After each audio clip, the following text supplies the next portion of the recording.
Bonjour à tous et bienvenue dans ce numéro spécial d'Ailleurs dans le monde. Le journal Fraternité Matin fête son 55e anniversaire. Il propose, entre autres activités, un forum international dont le thème est le suivant. Entre repli identitaire et panafricanisme, quelle place pour la zone de libre-échange continentale africaine? Quels sont les enjeux et les défis de la mise en œuvre de la zone de libre-échange continentale africaine? Et que reste-t-il de l'idéologie panafricaniste? Pour cette émission, je reçois le directeur général de Fraternité Matin, M. Venance Conan, et les journalistes du même quotidien, M. Valentin Bougeng. Messieurs, bonjour. Bonjour. Et bienvenue. Merci. En prélude à nos échanges, voici quelques explications sur la zone de libre-échange continentale africaine. L'entrée en vigueur de la zone de libre-échange continentale africaine est l'événement le plus important dans la vie de notre continent depuis la création de l'OUA et sa transformation en Union africaine. Il s'agit là d'un événement qui donne l'espoir dans la construction d'une Afrique unie et prospère. C'était le 7 juillet dernier, à Niamey, la capitale du Niger. L'entrée en vigueur de la ZLEC, la zone de libre-échange continentale. Elle deviendra la zone tarifaire la plus grande de la planète en nombre de pays participants. À ce stade, tous les pays africains, sauf l'Érythrée, ont signé l'accord d'adhésion et 27 pays l'ont ratifié. Un rêve pour beaucoup qui est encore loin de se réaliser tant la route est longue pour négocier toutes les modalités de mise en œuvre de l'accord.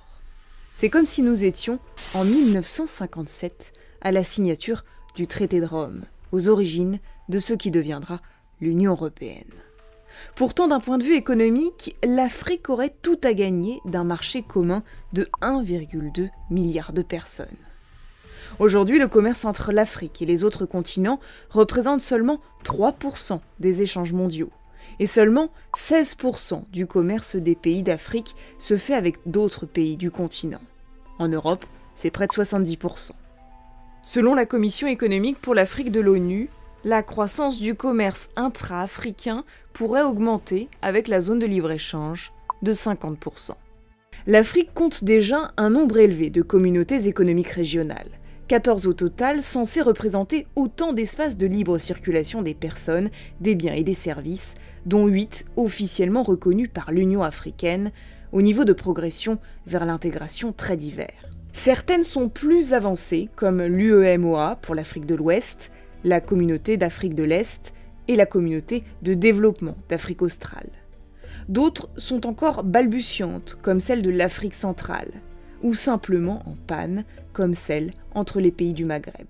Alors on vient de le voir dans l'élément, on compte près d'une dizaine d'organisations régionales d'intégration.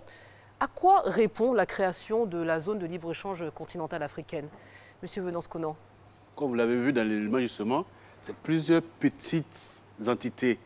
Et il s'agit maintenant de faire en sorte que toute l'Afrique forme une seule entité, pour que la circulation se fasse sur tout le continent. On a dit qu'il y a une zone qui marche bien, c'est plutôt celle de l'UEMOA. Mais en Afrique centrale, ça marche moins bien. Ça marche un peu mieux en Afrique australe. Mais il est question maintenant de faire en sorte que toute l'Afrique soit une seule unité, où on peut circuler du nord au sud, du Cap Bon au Cap de Bonne-Espérance, de Nouakchott à l'Érythrée. Mais c'est quand même reconnaître les défaillances de nos organisations régionales, Monsieur Valentin Bougeng. Oui, tout à fait. C'est d'ailleurs l'un des objectifs de la création de ce marché unique qui va être plus vaste parce que ce marché va tirer justement des leçons, des insuffisances qui ont été constatées dans la mise en œuvre des accords créant les communautés économiques régionales. Il y a du bon, il y a eu du bon, il y a eu du moins bon. Et maintenant, il s'agit de faire en sorte qu'on puisse mettre en œuvre l'accord qui créait la communauté économique africaine. C'est un accord qui date d'Abuja, il y a très longtemps, de 1994, par là, qui n'avait jamais connu un début d'application, parce que justement, il était question que ces communautés travaillent chacune d'abord dans sa zone géographique et que finalement aillent toutes ensemble vers le marché unique africain. Alors, la décision de lancer le projet de la zone de libre-échange continentale africaine a été prise en janvier 2012 lors de la 18e session ordinaire de la conférence de l'Union africaine. L'objectif fixé de la création de cette zone de libre-échange était 2017. Nous sommes bientôt en 2020, messieurs. Quel est le calendrier final ou définitif de la mise en œuvre de la ZLECA? Normalement, ça existe, puisque ça a été signé en juillet dernier à Niamey, juillet de cette année. Donc théoriquement, ça marche. Sauf que... Mais l'effectivité, on ne la sent pas. Mais ça vient, progressivement. Alors quelles sont les prochaines... Voici pourquoi nous organisons ce débat, justement. Oui. Il y a des blocages. On a vu qu'à peine on a signé que le Nigeria a fermé ses frontières, pourtant le Nigeria a signé. Or, la zone de libre-échange continentale, ça veut dire qu'on ne ferme aucune frontière aux produits venant des autres pays. Donc pourquoi? C'est la raison de ce débat que nous organisons. Alors c'est un projet ambitieux, hein, très honnêtement. On pourrait même douter de sa faisabilité. Quels sont justement les obstacles à surmonter? Ils sont d'ordre juridique? Disons, déjà avant de répondre directement à cette question, Fatim, que la construction d'un marché unique, c'est une œuvre de longue haleine. Ça ne se fait pas du jour au lendemain. Vous avez d'autres communautés qui ont mis plus de temps encore. Vous avez vu tout à l'heure le rappel, dans l'élément, le rappel de la signature du traité de Rome. À l'époque, c'était juste un petit noyau de pays qui étaient réunis au sein, vous vous en souvenez, de ce qu'on appelait la communauté du charbon et de l'acier, et puis la communauté économique européenne, puis l'Union européenne. Ça remonte à 57. Hein? Oui. Et là, au fur et à mesure, un élargissement pour atteindre près de 30 aujourd'hui. Donc c'est un processus progressif. Ça ne se fait pas d'un jour à l'autre. Donc il faut du temps. Et c'est le cas également pour la communauté, pour la zone de libre-échange continentale africaine. Ça a été lancé d'ailleurs, les spécialistes vous diront que vu le timing des autres zones, eh bien, ça a été plutôt rapide. Peut-être trop rapide? Ça a été plutôt rapide, déjà pour créer la zone. Maintenant que la zone est créée théoriquement, il y a eu une création formelle lors d'un sommet. Déjà à Kigali, il y a eu l'annonce et puis au sommet de Niamey récemment, et on a vu qu'il y a eu un coup d'accélérateur. Le processus prévoit que cette zone soit opérationnelle dès juillet 2020. Donc il y a beaucoup d'étapes encore à suivre parce que vous imaginez bien qu'il y a énormément de négociations à mener, il y a beaucoup de sujets qui restent pendants, qui restent à débattre, et comme le disait le directeur général de Fraternité Matin tout à l'heure, eh bien c'est l'objet justement de ce forum que nous organisons les 19 et 20 décembre à Abidjan. Alors vous avez cité l'exemple de l'Union européenne, hein, puisque finalement c'est vers cela que l'on tend. Et avant d'ouvrir justement un marché à la libre circulation des biens et des personnes, il y a quand même quelques préalables à garantir. Au niveau justement juridique, l'Union européenne cherche à harmoniser maintenant a posteriori. Est-ce qu'on ne va pas trop vite en besogne? Trop vite en besogne, je ne sais pas, mais l'Union européenne a choisi une voie qui est différente de la nôtre. En Union européenne, ils sont allés progressivement, ils ont commencé à 6, ensuite 7, 8, 9, 10. Et avant d'adhérer, il faut respecter un certain nombre de critères économiques, ce qu'on appelle les critères de convergence, les critères politiques. Il faut avoir un certain degré de démocratie, si on peut dire. Et puis, je ne sais pas, il y a un autre critère qu'on pourrait appeler convergence avec le mode de vie européen. Voici pourquoi un pays comme la Turquie, malgré tous ses atouts, a du mal à entrer dans l'Union européenne parce que c'est plutôt un pays musulman. Donc, il y a un certain nombre de critères qu'on a posés et il faut les respecter avant d'adhérer. Chez nous, c'est un peu différent. On a choisi que tout le monde entre en même temps. On va voir comment ça va marcher. Vous êtes optimiste? Je suis optimiste. Il y a toujours des difficultés. Même l'Union européenne qu'on regarde comme le modèle, sûr. On voit le Brexit aujourd'hui. La Grande-Bretagne qui veut sortir, ça veut dire qu'il y a un problème qui se pose quelque part. Ce n'est pas parfait. Chez nous, ce n'est pas parfait non plus. Mais justement, il faut travailler à rendre les choses peut-être pas parfaites, mais à les améliorer.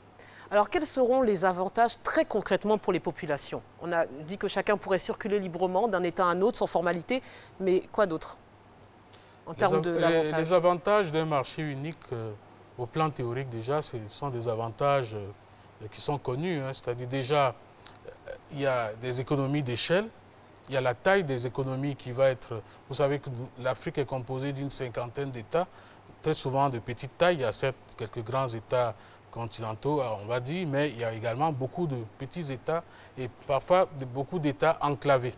Beaucoup d'États enclavés que vous jugez bien que s'il y a un marché unique, la plupart de ces États enclavés vont pouvoir bénéficier des retombées d'un commerce libéralisé et qui rentre sans paiement des droits de douane, sans obstacle tarifaire, sans obstacle également non tarifaire. C'est ça le premier avantage déjà de développer une zone de libre circulation qui permette aux économies des pays de pouvoir justement commercer davantage entre elles, parce que comme l'élément l'a montré également tout à l'heure, eh bien l'Afrique est la zone du monde où le commerce intra-communautaire est vraiment très faible. Et donc le lien entre le commerce et le développement est déjà établi, ce qui fait donc si plus il y a du commerce et plus les populations peuvent donc avoir des gains en termes de revenus. Mais pour que tous ces avantages-là puissent véritablement survenir, il faut qu'un certain nombre de préalables soient réunis. C'est-à-dire que la zone de libre-échange à elle seule ne suffit pas, ce n'est pas une panacée. Il faut accompagner donc la libéralisation de ce marché, il faut accompagner la perte des droits de douane et bien d'autres réformes, comme des réformes structurelles profondes des économies. Ça sera un véritable manque à gagner, cette baisse tarifaire douanière. Mais de l'autre côté, on gagne aussi. Par exemple, concrètement, un produit qui est fabriqué en Côte d'Ivoire, jusque-là, il peut circuler librement dans la zone UEMOA. Mais UEMOA, c'est juste l'Afrique de l'Ouest, hein, et uniquement les pays francophones, si je peux dire. Mais avec cette ZLECA, un produit fabriqué en Côte d'Ivoire peut aller se vendre tranquillement en Éthiopie, en Afrique du Sud ou au Maroc. Oui, mais on a des pays qui ont une économie très disparate et en plus très peu complémentaire. Ce n'est pas parce que le marché va nous permettre de négocier avec les pays limitrophes qu'on a forcément besoin des denrées qu'ils ont en leur sol. C'est à nous maintenant de créer des produits qu'on peut aller vendre ailleurs. C'est à nous de développer notre économie en tenant compte de cette nouvelle donne-là. On ne doit pas rester tel que nos économies étaient. Nos économies, il ne faut pas l'oublier, ont été formatées par la colonisation. Mais aujourd'hui, 60 ans après, il est temps que nous-mêmes on voit qu'est-ce qui est important pour nous, qu'est-ce qu'on peut aller vendre à l'autre, qu'est-ce qu'on peut acheter à l'autre sans problème. Et on parlait des préalables juridiques, il y a aussi l'aspect monétaire. Puisque nous sommes dans une zone de la zone franc. Que va-t-il se passer, par exemple, pour la Côte d'Ivoire? Vous savez qu'il y a un grand chantier de l'intégration monétaire, boursière et autres en Afrique qui est en marche et qui normalement suit son cours. Déjà, si vous suivez l'actualité récente, déjà au niveau de la communauté ouest-africaine, il y a déjà en création cette monnaie commune, l'ECO. Ainsi de suite, on va arriver quand même à une sorte d'intégration monétaire. Et même si on n'y arrive pas, le temps d'y arriver, au moins ça a un système de paiement qui puisse être satisfaisant pour toutes les parties. Ce ne sera pas la monnaie unique comme dans l'Union européenne, avec l'euro? Bon, à terme, c'est possible. C'est l'objectif. C'est l'objectif, mais ça prend du temps. En attendant, il y aura certainement des aménagements à faire pour pouvoir fonctionner sans monnaie unique pour l'instant, mais en améliorant le système de paiements internationaux en Afrique. Cela dit, dans l'Union européenne, il n'y avait pas une monnaie unique pour tout le monde. Hein. La Grande-Bretagne avait conservé sa monnaie. Tout à fait. Alors visiblement, cette zone de libre-échange continentale a été négociée, on va dire, à l'insu de l'opinion publique. Pour quelles raisons? Il y a beaucoup de choses que nos pays font sans qu'on demande notre avis. Ça a été fait en catimini. En catimini, je ne dirais pas, mais je veux dire, si nous organisons ce débat, justement, c'est pour que le grand public sache de quoi il s'agit. Voilà. Oui, mais il va prendre part peut-être aux médias de jouer leur rôle, c'est ce que nous essayons de faire. Mais comment vous l'expliquez? C'est-à-dire qu'ils pensent qu'on ne va pas comprendre ou pour quelles raisons ils nous ont mis à l'écart de ce débat qui était aussi important pour le continent africain? Non, je pense que ce n'est pas quelque chose de délibéré, c'est dû à la nature même de nos organisations régionales. Vous savez que c'est un projet qui est porté par l'Union africaine. Je ne pense pas que tous les citoyens africains soient au courant de tout ce que l'Union africaine fait, par exemple. Il y a un mode de fonctionnement qui, malheureusement, jusqu'ici, n'a pas permis aux opinions publiques, aux sociétés civiles, aux autres parties prenantes, notamment même les secteurs privés, de pouvoir participer pleinement à l'élaboration des décisions. Mais la création de l'Union africaine, justement, répondait à un besoin de faire impliquer davantage les populations. Il y a un effort dans ce sens, mais je pense que c'est aux médias aussi de pouvoir prendre le relais, de faire en sorte que ces choses-là soient connues, de susciter le débat sur la place publique, de telle sorte que chacun puisse apporter sa contribution pour que le projet réussisse. Alors, pour aborder d'abord ça, justement, des organisations comme l'UEMOA, la CEDEAO, effectivement, les populations ne savent pas ce qu'elles font. Et nous, justement, Fraternité Matin, on est en train de créer avec les autres journaux de ce qu'on appelle le GPAO, le groupement des éditeurs de presse publique d'Afrique de l'Ouest, on est en train de créer le journal de l'intégration. On le fait déjà avec Sidoya. Et l'objectif, c'est de faire en sorte justement que les actions menées par ces institutions que sont l'UMOA et la CEDEAO soient connues maintenant, soient un peu mieux connues en tout cas du grand public. Alors le continent s'est levé contre les accords de partenariat économique avec l'Europe et les pays africains. On disait même de cet accord que c'était le baiser de la mort de l'Europe à l'Afrique. Est-ce que la ZLECA va permettre d'inverser cette tendance dans ce rapport de force que l'Afrique a avec l'Occident? Oui, la ZLECA peut y parvenir, mais à deux conditions, une double condition. La première condition, c'est déjà que tous les obstacles en amont puissent être levés. Les obstacles en amont, déjà, c'est quoi? C'est la libre circulation des personnes, parce que vous le savez également, pendant la création, alors qu'on créait donc la zone de libre-échange continentale, il y a eu également un protocole sur la libre circulation des personnes, le droit d'établissement. Et ce protocole, quand vous regardez dans les armoiries donc, de l'Union africaine, bien, ce protocole n'a pas été signé encore par un nombre important d'États africains. Ce qui fait que pour se rendre d'un pays à un autre, il y a toujours ces questions de visa, il y a des démarches administratives à suivre. Et je ne parle même pas du trajet des marchandises. Parfois, d'une zone à l'autre, il y a encore énormément d'obstacles, parfois non tarifaires, comme des contrôles intempestifs et autres qui renchérissent le coût final des produits. Donc, il y a une condition. La première condition, c'est celle-là. Mais la deuxième condition aussi, pour que le projet puisse véritablement porter, c'est la transformation structurelle de nos économies. Il faut absolument arriver à des économies industrialisées qui produisent donc des produits manufacturés, de telle sorte qu'il y ait de la valeur ajoutée et que le continent puisse s'arrimer aux chaînes de valeur ajoutée régionales et mondiales. Enfin, je vais dire enfin, également, il faut absolument régler la question des règles d'origine. La question des règles d'origine, elle consiste en quoi? C'est-à-dire qu'aujourd'hui, on va libéraliser le marché africain.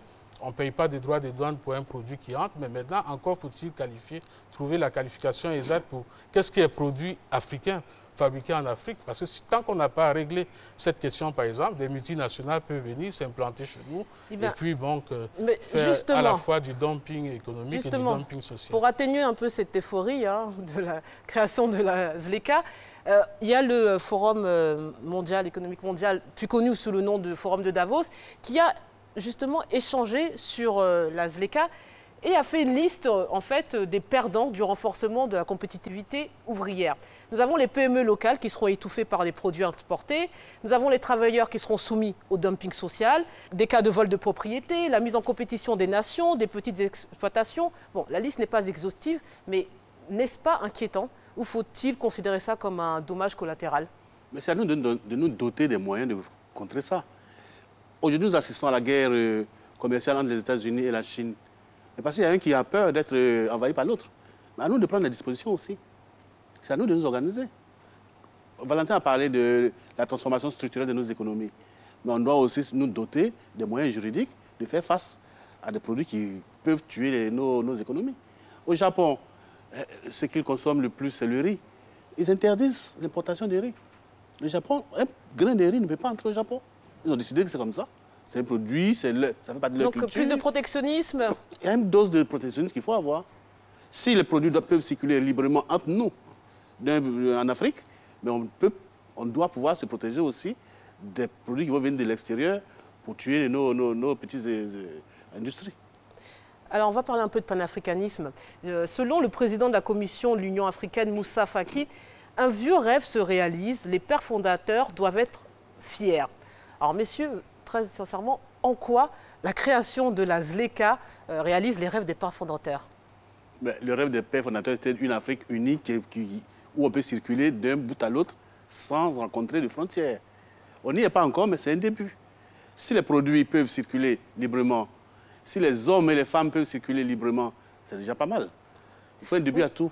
Donc peut-être demain, on arrivera à ce que toutes les frontières disparaissent. Mais la ZLECA, on a l'impression qu'elle emprunte plus à l'idéologie capitaliste. On est dans l'ultralibéralisme, c'est juste un accord de libre-échange.